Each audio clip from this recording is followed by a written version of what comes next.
مرکز اسلام کے زیر اہتمام 15 روزہ روحانی محافل کے بابرکت سلسلے کی یہ پربرکت محفل ہمارے دوست زہیب بھائی کے گھر میں منعقد پذیر ہے۔ اللہ رب العزت انہیں، ان کے گھر والوں کو اور ہم سب حاضرین کو خیر و برکت نصیب فرمائے۔ آج کے درس کا موضوع اور عنوان وہ نہایت توجہ کا حامل ہے، ملت ابراہیم، سیدنا ابراہیم علیہ السلام کی ملت۔ یہ بات ہمیں یاد رکھنی چاہیے کہ ہمارے پیارے آقا حضور اکرم سرور دو عالم صلی اللہ تعالی علیہ وسلم نے اپنی امت کے لیے جس ملت کو منتخب فرمایا اور جس ملت کو آپ نے چنا ہے، بلکہ حقیقت یہ ہے کہ خود اللہ رب العزت نے اپنے پیارے حبیب مکرم صلی اللہ علیہ وسلم کے لیے، آپ کی امت کے لیے جس ملت کو چنا ہے وہ ملت ابراہیمی ہے، سیدنا ابراہیم خلیل اللہ علیہ السلام کی ملت۔ ہم آپ صلی اللہ علیہ وسلم کے امتی ہیں، آپ صلی اللہ علیہ وسلم کی ہم امت ہیں، لہذا ہمارا جو دین ہے اور ہماری جو شریعت ہے اسے اس نسبت سے شریعت محمدیہ کہتے ہیں۔ حضور کی لائی ہوئی شریعت، حضور کا لایا ہوا دین وہ شریعت محمدی ہے، تبھی ہم حضور کی نسبت سے امت محمدیہ کہلاتے ہیں کہ ہمیں آپ صلی اللہ علیہ وسلم نے اللہ تعالیٰ کے احکامات جو عطا فرمائے اس کے مجموعے کا نام شریعت ہے اور وہ شریعت محمدیہ ہے۔ یاد رہے کہ ہر امت میں جو احکامات ہیں، فروعی احکامات، وہ قدر فرق کے ساتھ رہے ہیں، مگر عقیدہ اور عقائد وہ ہر نبی مکرم نے جو عقائد بتائے وہ عقیدہ ہمیشہ سے ایک ہی ہے۔ مثلاً یہ کہ اللہ وحدہ لا شریک ہے، ہر نبی مکرم نے توحید ہی کی طرف بلایا ہے، اور یہ کہ تمام انبیاء کرام برحق ہیں، ہر نبی مکرم نے عقیدہ رسالت اور عقیدہ نبوت میں یہی بات سمجھائی ہے کہ جتنے انبیاء کرام اللہ تعالیٰ کے ہیں وہ سب برحق ہیں۔ ایسے ہی کتابیں برحق ہیں، ایسے ہی اللہ تعالیٰ نے فرشتوں کو بنایا، فرشتے برحق ہیں، جنت کو پیدا فرمایا وہ برحق ہے، دوزخ کو پیدا فرمایا وہ برحق ہے، تقدیر کو بنایا ہے وہ برحق ہے۔ اللہ رب العزت نے تمام انبیاء کرام کو جو بنیادی اور اساسی عقائد عطا فرمائے ہیں وہ ہر نبی مکرم کی شریعت میں وہی رہے ہیں۔ البتہ احکامات مختلف رہے ہیں کہ اگر اللہ تعالیٰ کی راہ میں مال دینا ہے، جس کو عرفاً زکوٰۃ کہتے ہیں، شرعاً زکوٰۃ کہتے ہیں، تو اس بارے میں ہر امت میں احکامات مختلف رہے ہیں۔ نماز سب نے اللہ ہی کی پڑھی ہے، مگر نماز کا طریقہ کیا ہوگا، پاکی طہارت کے لیے کیا شرائط اور ضابطے ہیں، یہ ہر امت میں یہ احکامات مختلف رہے ہیں۔ اور روزے رکھنا ہر امت پر فرض ہوئے ہیں، جیسے کہ اللہ پاک کا ارشاد ہے کہ اللہ تعالیٰ نے ہر امت پر روزے فرض کیے ہیں، مگر یہ کہ ان کی گنتی میں، کمیت میں فرق رہا کہ وہ کتنے روزے ہیں، کون سے مہینوں کے ہیں۔ ایسے ہی ہر امت پر حج فرض رہا ہے، وَلِلَّهِ عَلَى النَّاسِ حِجُّ الْبَيْتِ، مگر حج کا طریقہ کار، اس کے احکامات مختلف رہے۔ بہرحال یہ تفصیل بیان کرنے کا مقصد یہ ہے کہ یہ جو احکامات ہیں اس کو شریعت کہتے ہیں۔ آپ صلی اللہ علیہ وسلم کی شریعت یہ باقی تمام شریعتوں سے حضور کی امت کے لیے نہ اس میں اس قدر آسانی اور یسر ہے کہ یسر کی وجہ سے، آسانی کی وجہ سے انسان کسی غلط راستے کی طرف چل پڑے، اور نہیں اس قدر سختی ہے کہ انسان بیزاری کا شکار ہو جائے۔ معتدل شریعت، اللہ پاک کا ارشاد ہے کہ یہ امت محمدیہ امت وسط ہے، حضور کی امت وسط ہے، یعنی درمیانی امت ہے۔ حالانکہ آپ دیکھیں تو ہم درمیانی امت نہیں ہیں بلکہ سب سے آخری امت ہے۔ تو اللہ تعالیٰ کا ارشاد کہ یہ امت وسط ہے، درمیانی امت ہے، یعنی اس کو جو احکامات دیے گئے ہیں وہ احکامات معتدل ہیں، اس میں ہر قسم کے مزاج والے کے لیے اس پر عمل کرنا آسان ہے۔ رہی بات ملت کی، تو ملت ابراہیمی اللہ تعالیٰ نے اس امت کے لیے چنی ہے اور حضور کو اسی ملت ابراہیمی کی پیروی کا حکم دیا ہے۔ ارشاد باری تعالیٰ ہے فَاتَّبِعُوا مِلَّةَ إِبْرَاهِيمَ حَنِيفًا، سورہ آل عمران ہے۔ قل صدق اللہ، پیارے حبیب آپ فرمائیے کہ اللہ نے سچ فرمایا ہے، اللہ حق فرماتا ہے، سچ فرماتا ہے۔ فَاتَّبِعُوا مِلَّةَ إِبْرَاهِيمَ حَنِيفًا، تم سیدنا ابراہیم علیہ السلام کی ملت کی پیروی کرو، اس لیے کہ وہ حنیف تھے۔ سیدنا ابراہیم خلیل اللہ علیہ السلام حنیف تھے، یعنی انہوں نے زندگی کا جو طرز اور طریقہ اور جو منشور بنایا تھا وہ منشور یہ تھا کہ میرا سب کچھ اللہ کے لیے، اللہ کے لیے، ان صلاتی و نسکی و محیای و مماتی للہ رب العالمین، بے شک میرا نماز پڑھنا یعنی میری عبادتیں، و نسکی اور میرا قربانی کرنا، و محیای و مماتی میری زندگی، میرا اس دنیا سے جانا اور میرا اس دنیا میں جینا سب کا سب اللہ کے لیے ہے جو تمام جہانوں کا رب ہے۔ یہ سیدنا ابراہیم خلیل اللہ علیہ السلام نے جن نقوش پر زندگی گزاری، اس طرز حیات کا نام اور اس نقوش حیات کا نام اور اس طریقے اور زاویے کا نام وہ ملت ابراہیمی ہے۔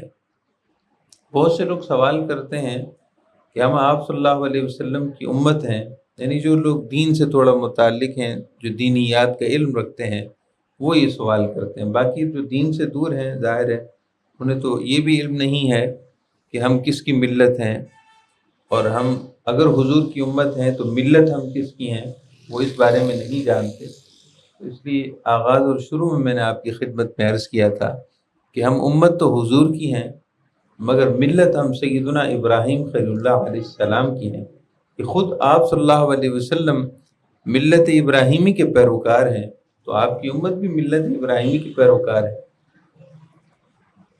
تو بہت سے لوگ یہ سوال پوچھتے ہیں اور ان کے ذہن میں یہ سوال پیدا ہوتا ہے کہ جب ہم حضور کی امت ہیں تو ابراہیم علیہ السلام کی ملت ہونے کا کیا مطلب ہے؟ تو اس کا مطلب یہ ہے کہ آپ صلی اللہ تعالیٰ علیہ وسلم نے جس طرح زندگی گزاری، جس طرح آپ نے اپنی مکی زندگی اور مدنی زندگی گزاری، آپ صلی اللہ تعالیٰ علیہ وسلم کی مبارک زندگی کے جو اصول تھے وہ بنیادی طور پر 3 تھے۔ ایک یہ تھا کہ جو اللہ تعالیٰ کی طرف سے آپ پیغام ہدایت لے کر آئے تھے اس کو ہر ایک تک پہنچانا ہے، خواہ وہ گھر کا فرد ہو، خواہ وہ محلے میں رہنے والا ہو، خواہ وہ رشتہ دار ہوں، خواہ وہ جاننے والے ہوں، دور قریب کے ہوں۔ پیغام ہدایت، پیغام رشد و ہدایت جو اللہ پاک نے جس پیغام رشد و ہدایت کے ساتھ آپ کو بھیجا اس میں ہم جہت ہو، وہ ہم جہتی ہو، ہر ایک تک پہنچے۔ اللہ پاک کا ارشاد ہے، سب سے پہلا حکم ہی حضور کو یہی ملا کہ پیارے حبیب صلی اللہ علیہ وسلم آپ اپنے قریبی رشتہ داروں کو، اپنے گھر والوں کو، قریبی رشتہ داروں کو اللہ کی طرف بلائیے۔ تو آپ صلی اللہ علیہ وسلم نے اس پیغام رشد و ہدایت کا آغاز ہی اپنے گھر والوں سے کیا۔ سب سے پہلے آپ نے اپنی زوجہ مطہرہ سیدہ ام المؤمنین سیدہ خدیجہ الکبریٰ رضی اللہ تعالی عنہا سے ارشاد فرمایا کہ اللہ پاک نے مجھے نبی اور رسول بنا کر بھیجا ہے، اللہ تعالیٰ نے مجھے نبی اور رسول بنا کر بھیجا ہے۔ سیدہ خدیجہ الکبریٰ رضی اللہ تعالیٰ عنہ پہلے ہی آپ کے عقد مبارک میں اور آپ کے حرم مبارک میں آنے سے پہلے ہی بے شمار نشانیاں دیکھ چکی تھیں، انہوں نے فوراً سے کلمہ پڑھ لیا۔ اس کے بعد آپ کے گھر میں رہنے والے حضرت سیدنا مولا علی کرم اللہ تعالی وجہہ الکریم، جو اگرچہ آپ کے چچا زاد بھائی ہیں، مگر چونکہ چچا کا خانوادہ اور خاندان زیادہ تھا اور معاش کی تنگی تھی، تو آپ نے سیدنا علی مرتضیٰ رضی اللہ تعالیٰ عنہ کو ان کی کم سنی کی عمر میں اپنے پاس رکھ دیا تھا اور فرمایا کہ ان کی پرورش میں کروں گا، ان کی پرورش میں کروں گا اور ان کی تمام تر ذمہ داریاں میں نبھاؤں گا۔ سو وہ آپ کے گھر میں رہتے تھے، حضور کی آغوش رحمت میں آپ پروان چڑھے۔ تو آپ صلی اللہ علیہ وسلم نے جب اسلام کی دعوت کا آغاز کیا تو سب سے پہلے جب گھر سے کیا تو ایمان لانے والوں میں جناب سیدنا علی مرتضیٰ رضی اللہ تعالیٰ عنہ پہل تھے، سب سے پہلے آپ پر ایمان لانے والوں میں آپ کو شمار ہوتا ہے۔ پھر آپ صلی اللہ علیہ وسلم کے جو قریبی دوست تھے ان میں سیدنا صدیق اکبر رضی اللہ تعالیٰ عنہ کہ حضور سے آپ کی دوستی وہ اعلان نبوت سے پہلے تھی اور اعلان نبوت کے بعد پھر مستحکم ہو گئی۔ حضور کے سب سے زیادہ قریب رہنے والے آپ کے اعلان نبوت سے پہلے بھی اور بعد بھی وہ سیدنا صدیق اکبر ہیں۔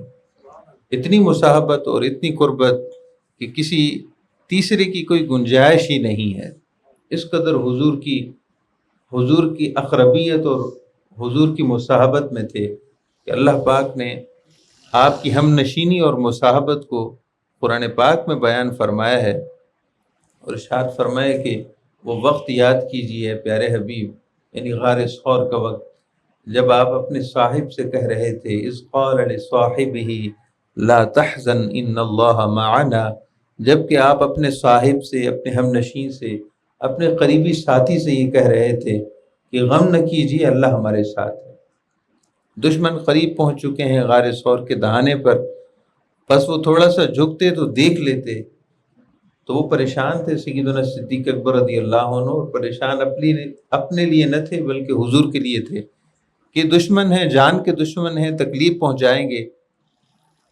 تو اللہ پاک نے اپنے پیارے حبیب صلی اللہ علیہ وسلم کے ان کلمات کو جو آپ نے اس وقت صدیق اکبر سے کہے تھے قرآن پاک میں ہمیشہ کے لیے رکھ دیا ہے کہ آپ فرما رہے تھے کہ لا تحزن ان اللہ معنا، آپ غم نہ کیجیے، اللہ ہمارے ساتھ ہے۔ اللہ جس کے ساتھ ہو اسے کس چیز کا غم۔ پھر آپ صلی اللہ علیہ وسلم نے قریبی رشتہ داروں کو جمع کرنے کے لیے آپ کوہ صفا پر، صفا اور مروہ جہاں سے ہم سعی کی ابتدا کرتے ہیں، آپ صفا کی پہاڑی پر آپ رونق افروز ہوئے اور اس کے بعد آپ نے قریبی رشتہ داروں کو بلایا، جو اس وقت کا طریقہ اور سماج تھا اس کے مطابق آپ نے آواز دی، سارے قریبی رشتہ دار جمع ہو گئے۔ حضور کے قریبی رشتہ دار جو بنو ہاشم سے تھے، پھر اس کے بعد پھر جو قریش سے تھے، سب جمع ہو گئے۔ جو خود نہ پہنچ سکا کسی وجہ سے، اس نے اپنا غلام بھیج دیا، اپنا گھر کا کوئی اور فرد بھیج دیا کہ جاؤ کہ حضور کیوں بلا رہے ہیں۔ آپ صلی اللہ تعالیٰ علیہ وسلم نے سب کو جمع کرنے کے بعد ارشاد فرمایا کہ اگر میں تم سے یہ کہوں کہ اس پہاڑ کے پیچھے دشمن کا ایک لشکر ہے جو جمع ہے اور تم پر حملہ کرنے کے لیے تیار ہے، تو کیا تم میرے کہے پر یقین کر لو گے؟ میرے کہے پر یقین کر لو گے؟ تم اس طرف دیکھ نہیں پا رہے کیونکہ بلندی پر میں کھڑا ہوں، کیا میرے کہے پر تم یقین کر لو گے؟ سب نے بیک زبان ہو کر کہا کہ کیوں نہیں، ہم نے آپ کی ساری حیات طیبہ میں، پچھلے آپ کی عمر مبارک میں، 40 سال کی عمر مبارک میں کبھی ہم نے آپ کی زبان اقدس سے خلاف واقع کوئی بات نہیں سنی۔ آپ نے تو ہمیشہ سچ بولا ہے، آپ تو صادق بھی ہیں اور صداقت کے امین بھی ہیں، آپ ہمیشہ سچی بات ہی کہتے ہیں، آپ کی زبان بھی سچی ہے، کردار بھی سچا ہے، آپ غلط بیانی سے کیسے کام لے سکتے ہیں؟ اگر آپ یہ کہیں بالفرض تو ہم یقین کر لیں گے، بغیر دیکھے یقین کر لیں گے۔ تو آپ نے ارشاد فرمایا تو پھر سنو، میں محمد مصطفیٰ صلی اللہ علیہ وسلم جن کی زندگی تمہارے سامنے کھلی کتاب کی طرح ہے، میری زندگی کا ورق دیکھ لو، میری زندگی کا لمحہ لمحہ دیکھ لو کہ میں نے تمہارے درمیان کردار کے وہ معیار قائم کیے ہیں کہ جس کا کوئی ثانی نہیں مل سکتا۔ میں محمد مصطفیٰ صلی اللہ علیہ وسلم اس بات کا اعلان کرتا ہوں کہ میں اللہ کا رسول ہوں، میں اللہ کا نبی ہوں، اور عبادت کے لائق، پرستش کے لائق صرف ایک ذات واحد و یکتا اللہ کی ذات ہے، صرف اسی کی عبادت کی جائے، باقی کوئی بھی عبادت کے لائق نہیں ہے۔ بس آپ کے یہ کہنے کی دیر تھی، آپ کے جو قریبی رشتہ دار تھے، کوئی کچھ بولنے لگا، کوئی کچھ بولنے لگا، کچھ خاموش تھے۔ آپ کا سگا چچا ابو لہب، اس نے گستاخی میں انتہا کر دی اور آپ کی طرف انگلی کا اشارہ کرتے ہوئے گستاخی، دونوں ہاتھ آپ کی طرف اشارہ کرتے ہوئے گستاخانہ لہجے میں کہنے لگا کہ اے محمد صلی اللہ علیہ وسلم۔ وہ لفظ اب نہیں کہے جا سکتے جو اس نے کہے تھے کہ اس نے ہلاکت اور بربادی کی نسبت حضور کی طرف کی۔ کہنے لگا اے محمد صلی اللہ علیہ وسلم، کیا تو نے ہمیں اس لیے بلایا تھا؟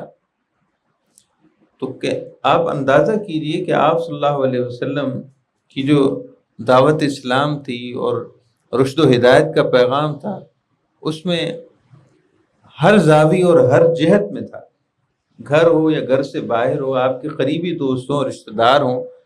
پھر جب حج کے دنوں میں تجارتی بازار لگے کرتے تھے اور بڑے بڑے تجارتی بازار ہوتے تھے، اس وقت انہیں تجارتی منڈیاں کہا جاتا تھا، یعنی چھوٹے موٹے بازار نہیں ہوتے تھے، وہ سالانہ اعتبار سے اور سالانہ جہت پر بہت بڑے بڑے بازار ہوتے تھے، جس میں اہل مکہ اور دیگر دور دراز کے قبائل بھی جس میں اپنی چیزیں بیچتے تھے یا خریدنے کے لیے آتے تھے۔ قربان جائیے رحمت کونین صلی اللہ علیہ وسلم کی شان پر کہ آپ ان بازاروں میں جاتے اور خرید و فروخت کے لیے نہیں جاتے تھے، بلکہ دور دراز سے آنے والے، دور دراز ملکوں سے آنے والے لوگوں کو اسلام کا پیغام پہنچانے کے لیے۔ تو آپ صلی اللہ علیہ وسلم کی دعوت مبارک میں اس دعوت کا عکس تھا، اور وہ دعوت تھی جو سیدنا ابراہیم خلیل اللہ علیہ السلام کی دعوت کے 3 بنیادی اصولوں میں سے ایک بنیادی اصول یہ تھا کہ اس میں ہمہ گیریت تھی، ہمہ جہت تھی، اور دوسری بات یہ ہے کہ سیدنا ابراہیم خلیل اللہ علیہ السلام نے جس طرح زندگی گزاری اور اللہ تعالیٰ کی توحید کا پیغام اور اللہ تعالیٰ کی طرف سے ہدایت کا پیغام جو اس کے بندوں تک پہنچایا، اس میں آپ نے کسی ایک خاص علاقے کو منتخب نہیں کیا۔ آپ کو علم ہونا چاہیے کہ سیدنا ابراہیم خلیل اللہ علیہ السلام کی ولادت عراق میں ہوئی ہے، آپ عراق میں پیدا ہوئے۔ وقت گزرتا رہا، اللہ کے حکم پر پھر آپ جب آپ نے ہجرت کی تو شام کی طرف ہجرت کی، عراق سے آپ شام پہنچے، اور پھر اللہ کا حکم یہ ہوا کہ آپ شام سے وہیں آپ کے لخت جگر سیدنا اسماعیل علیہ السلام پیدا ہوئے شام میں۔ اللہ کا حکم ہوا کہ آپ اپنی اہلیہ کو، اپنے گھر والوں کو، سیدنا اسماعیل علیہ السلام کو اور سیدہ ہاجرہ کو لے کر آپ حجاز مقدس جائیں جہاں بیت اللہ شریف ہے، اور اس وقت وہاں کچھ بھی نہیں تھا۔ بیت اللہ شریف جو اس سے پہلے تعمیر کیا جاتا رہا، وہ وقت کے گزرنے کے ساتھ ساتھ اس کے نشانات ختم ہو چکے تھے۔ بیت اللہ شریف جہاں آج موجود ہے، وہاں ہر طرف ریت ہی ریت تھی اور ریگزار تھا۔ اللہ کا حکم ہوا کہ آپ وہاں پہنچے، آپ اللہ کے حکم پر وہاں پہنچ گئے۔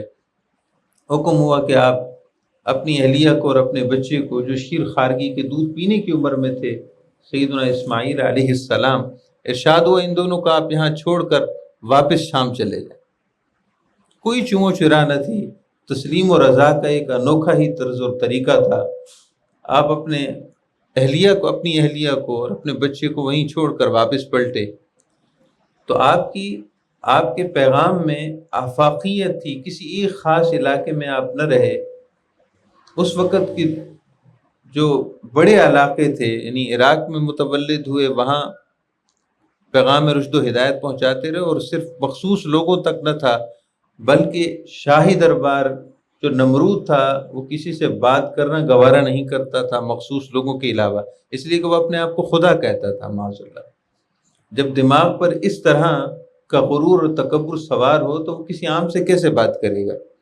مگر قربان جائیے سیدنا ابراہیم خلیل اللہ علیہ السلام کی شان پر کہ آپ نے کسی نہ کسی طریقے سے نمرود کے پاس پہنچ کر اللہ کا حکم اسے بھی سنایا اور کہا کہ میرے رب کی شان یہ ہے کہ وہ زندگی بھی دیتا ہے، اور میرے رب کی شان یہ ہے کہ وہ زندگی واپس بھی لیتا ہے، موت اور حیات اللہ کے ہاتھ میں ہے۔ اس کے دماغ میں شیطان نے گھر کیا ہوا تھا، شیطان نے اس کے دماغ کو گھیرا ہوا تھا۔ وہ کہنے لگا کہ میں بھی زندہ کرتا ہوں، میں بھی مارتا ہوں۔ الم تر الی الذی حاج ابراہیم فی ربہ ان آتاہ اللہ الملک اذ قال ابراہیم ربی الذی یحیی ویمیت۔ سیدنا ابراہیم علیہ السلام نے اللہ کی شان بیان کی کہ اس رب کی عبادت کر جس کی شان یہ ہے کہ وہ موت و حیات کا مالک ہے۔ تو خود خدا بن بیٹھا ہے، تیری زندگی تو کسی اور کے ہاتھ میں ہے، اور جس کے ہاتھ میں ہے اس کا نام اللہ ہے، وہ عبادت کے لائق ہے۔ کہنے لگا کہ انا احیی و امید، میں بھی زندہ کرتا ہوں، میں بھی مارتا ہوں۔ قید خانے سے ایک قیدی کو بلایا اور اسے رہا کر دیا، پھر دوسرے قیدی کو بلایا اور اس کو جلادوں کو حکم دیا کہ اس کا سر قلم کر دو۔ کہنے لگا کہ دیکھو حیات اور موت کا میں بھی مالک ہوں۔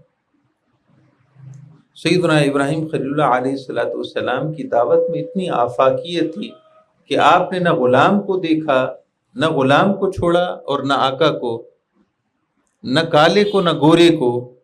آپ نے ہر عمر کے بندے تک، ہر عمر کے انسان تک اللہ تعالیٰ کا پیغام پہنچایا، اور بالکل یہی طریقہ آپ صلی اللہ علیہ وسلم کا بھی تھا۔ نبی اکرم صلی اللہ تعالیٰ علیہ وسلم یہاں مدینہ طیبہ میں پہنچنے کے بعد غزوات اور سرایا کا سلسلہ شروع ہو جاتا ہے۔ آپ صلی اللہ علیہ وسلم دور دراز کے بادشاہوں تک اللہ کا پیغام پہنچانے کے لیے آپ نے مختلف صحابہ کرام کو مقرر کیا اور ان کو خط دیے، خط لکھوائے، خط لکھے کہ جاؤ میری طرف سے انہیں اللہ کا حکم پہنچا۔ تو محترم سامعین کرام، اور تیسری بات جو ہے وہ جو ملت ابراہیمی کے نقوش میں ہے وہ تسلیم و رضا ہے۔ اللہ کے ہر حکم پر گردن جھکا دی۔ اللہ کا حکم ہے تو نہ سوچا کہ خواہش کیا ہے، خواہش سب پیچھے ہے، بس اللہ کا حکم ہے تو تسلیم و رضا کی گردن جھکی ہے۔ تسلیم و رضا میں ہمیشہ جھکے ہیں، سجدے میں ہیں۔ اے اللہ جو تیرا حکم ہے، تیرے حکم کے سامنے میں پہلے ہی سر نگوں ہوں، تیرے حکم کے سامنے میرا سر جھکا ہوا ہے۔ حکم جو بھی تیری طرف سے آئے گا میں نے پہلے ہی اطاعت کے لیے گردن جھکا رکھی ہے۔ کہیں ایسا نہ ہو کہ حکم آئے اور سوچ و بچار کی نوبت آئے، پہلے ہی گردن جھکا رکھی ہے۔ اللہ جو حکم تیری منشا اور تیری رضا ہو میں اس کے لیے تیار ہوں۔ جان کی قربانی پیش کرنے کا معاملہ آیا تو آپ نے آتش نمرود میں، نمرود کی جلائی ہوئی آگ میں آپ جانے کو تیار ہو گئے۔ جان جاتی ہے تو جائے، 100 بار نہیں 1000 بار جائے، مگر اللہ کا حکم نہ ٹوٹے، اللہ کی رضا میں کوئی حرف نہ آئے۔ اللہ کا حکم آیا کہ آپ اپنے گھر والوں کو جنگل میں، بے آب و گیا میں، صحرا میں چھوڑ کر، جہاں دور دراز تک آبادی تو دور کی بات درخت بھی نہیں ہے، آپ چھوڑ کر چلے جائیں۔ عرض کی کہ یا رب تیرا حکم سر آنکھوں پر، پیچھے پلٹ کے بھی نہیں دیکھا۔ سیدہ ہاجرہ عرض کرنے لگیں آپ ہمیں یہاں جنگل میں کیوں چھوڑے جا رہے ہیں؟ آپ نے کوئی جواب نہیں دیا۔ پھر آپ نے عرض کی کیا اللہ کا حکم ہے؟ ارشاد فرمائے جی ہاں اللہ کا حکم ہے۔ تو آپ کی اہلیہ سیدہ ہاجرہ رضی اللہ عنہا ارشاد فرمانے لگیں، عرض کرنے لگیں اگر اللہ کا حکم ہے تو آپ بے فکر ہو کر جائیں کہ اللہ ہمارا حامی و ناصر ہے، اللہ ہمارا حامی و ناصر ہے۔ وہ چند کھجور کے دانے تھے، چند پہر میں ختم ہو گئے، پانی کا مشکیزہ تھا وہ ختم ہو گیا۔ اب سیدنا اسماعیل ذبیح اللہ علیہ السلام پیاس سے بے تاب ہو گئے۔ کم سے شیر خارگی کی عمر ہے، دودھ پینے کی عمر ہے، زبان آپ کی پیاس کی وجہ سے سوکھ کر کانٹا ہو گئی، ماں سے کیسے برداشت ہو؟ سیدہ ہاجر رضی اللہ تعالیٰ عنہ سمجھ رہی تھی کہ پانی نہیں ملے گا، پانی دور دور تک نہیں، مگر ماں کی مامتا بے تاب، بے قرار، ماہی بے آپ، مچھلی جو پانی کے بغیر جس طرح تڑپتی ہے، آپ تڑپ اٹھیں، کبھی دائیں جاتی کبھی بائیں جاتی۔ کہیں پانی کا نام و نشان نہیں. ایک طرف بچے کو زمین پر رکھا ہوا ہے، وہ فطری امر کی وجہ سے وہ رو رہے ہیں. صفا کی پہاڑی پر چڑھیں کہ شاید کوئی پانی کا کوئی سراغ مل سکے، کوئی راہ چلتا وہ مسافر دکھائی دے تاکہ اس کو بلایا جائے. صفا کی پہاڑی پر چڑھتی ہیں. پھر مروہ کی پہاڑی پر، اب درمیان میں جو جگہ تھی وہ نشیبی تھی، یعنی نیچے تھی. جب آپ دونوں پہاڑیوں کے درمیان میں آتی تھیں تو آپ کو اپنے بیٹے اسماعیل علیہ السلام نظر نہیں آتے تھے. تو وہ جگہ آپ دوڑ کر کراس کرتی تھیں کہ بیٹے کو میں جلدی دیکھ لوں. ایک طرف بیٹے کو دیکھتی تھیں، دوسری طرف پانی کے لیے تلاش میں. وہ کیا چکر تھے، یعنی وہ جو آپ صفا سے مروہ اور مروہ سے صفا دوڑ رہی تھیں، وہ کیا دوڑنا تھا. اور اللہ پاک کو وہ دوڑنا اتنا پسند آیا، اپنی تسلیم و رضا کی خاطر اپنے بچے کی پیاس برداشت کر لی، مگر یہ گوارا نہ کیا کہ اللہ کے حکم پر حرف آئے. یا اللہ جس پر تو راضی ہے. اللہ پاک کو وہ ادائیں اتنی پسند آئیں، ارشاد فرمائے اے میری پیاری بندی ہاجرہ، یہ آپ کا دوڑنا اور چلنا ہمارے لیے قربانی پیش کرنا اتنا پسند آیا ہے کہ اب قیامت تک جو اس مبارک جگہ پر عمرے کی نیت سے یا حج کی نیت سے آئے گا، اسے صفا و مروہ کے درمیان یہ 7 چکر لگانے پڑیں گے. 7 چکر لگانے پڑیں گے، تبھی اس کا حج پورا ہوگا یا عمرہ پورا ہوگا. صفا اور مروہ کی سعی کے بغیر نہ حج پورا ہو سکتا ہے نہ عمرہ پورا ہو سکتا ہے. تو محترم سامعین کرام، خلاصہ آپ سماعت فرما لیں کہ ملت ابراہیمی کے کیا مطلب ہے. ملت ابراہیمی کا مطلب یہ ہے کہ سیدنا ابراہیم علیہ السلام نے زندگی گزارنے کے جو بہترین نقوش اور بہترین آپ نے زاویے اور اصول چھوڑے ہیں. حضور اکرم صلی اللہ علیہ وسلم نے اپنے لیے ملت ابراہیمی کو اس لیے منتخب کیا کہ خود آپ صلی اللہ علیہ وسلم کا طریقہ بھی یہی ہے، آپ کی فطرت اطہر بھی یہی ہے. سو آپ کی زندگی میں سیدنا ابراہیم خلیل اللہ علیہ السلام کے یہ 3 اصول کہ دین کو ہر ایک تک پہنچانا، اور یہ نہ دیکھنا کہ آقا ہے یا غلام ہے، گورا ہے یا کالا ہے، بس جس کو ضرورت ہے اس تک پہنچانا. اور یہ کہ اللہ کے حکم پر ہمیشہ سر جھکا کر رہنا، تسلیم و رضا کے ساتھ زندگی گزارنا، صبر اور تحمل کے ساتھ. ہمیں چاہیے کہ ہم ملت ابراہیمی کے اصولوں کو سمجھیں، دین سے تعلق جوڑیں، دین سے تعلق قائم کریں، دین سیکھیں اور دوسروں کو سکھائیں، دین سمجھیں اور دوسروں کو سمجھائیں. پل بھر کی زندگی ہے، لمحہ بھر میں ختم ہو جائے گی. یہ دنیا کی ریل پیر اور دنیا کا طمع اور لالچ یہ سب عارضی ہے. مرنے کے بعد جو کچھ کام آنے والا ہے وہ یہ چیزیں ہیں جو انبیاء کرام نے، حضور اکرم صلی اللہ علیہ وسلم نے اور دیگر انبیاء نے چھوڑی ہیں. دین کے ساتھ محبت، اللہ کے حکم کے ساتھ محبت، سیکھنا سمجھنا اور دوسروں کو سمجھانا، اور پھر یہ کہ صبر اور تحمل والی زندگی ہوتا وہی ہے جو رب چاہتا ہے. اللہ کے امر کے سوا کچھ نہیں ہو سکتا. جب سب کچھ اس کے امر سے ہوتا ہے تو پھر بے قراری و اضطراب کس بات کا.